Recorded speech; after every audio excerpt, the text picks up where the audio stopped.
इसलिए 18वें अध्याय के 66वें श्लोक में कहा कि तू सर्वभाव से उस परमेश्वर की शरण में जा, उसकी कृपा से तू परम शांति को और सनातन परम धाम को प्राप्त होगा। मेरी शरण में रहेगा तो शांति नहीं हो सकती। या तो आपने दुख है भाग में तो दुख भी भोगने पड़ेंगे, और सुख है तो तेरे भाग का सुख भी मिलेगा। उसके लिए ऑप्शन छोड़ दिया है कि तत्वदर्शी संतों को पूछ, मैं नहीं जानता उसकी भक्ति विधि।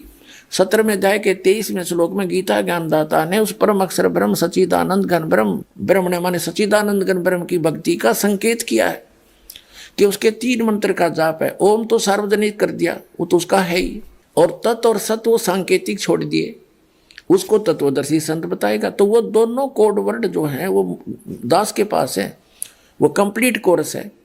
तो उसकी भक्ति 8वें अध्याय के 8, 9, 10 श्लोक में बताया कि सच्चिदानंद घन ब्रह्म की भक्ति करेगा तो उसको प्राप्त होगा। 8वें अध्याय के 5 और 7 में कहा कि मेरी भक्ति करेगा तो मुझे प्राप्त होगा।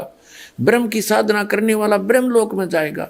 गीता अध्याय नंबर 8 के श्लोक नंबर 16 में स्पष्ट कर दिया है कि ब्रह्मलोक पर्यंत सभी पुनरावृत्ति के अंदर है। तो उसने स्पष्ट कर दिया है कि उस पूर्ण परमात्मा की साधना से मैं परिचित नहीं हूँ, और मेरी भक्ति करेगा तो ऐसे ही कष्ट भी होंगे, तेरे भाग में सुख है तो सुख भी होगा, तो ये दोनों मिलते रहेंगे। और परम शांति चाहिए तो तुझे सब पापों का नाश चाहिए तो परम अक्षर ब्रह्म की शरण में चला जा। उसके लिए तत्वदर्शी संत की खोज कर ले।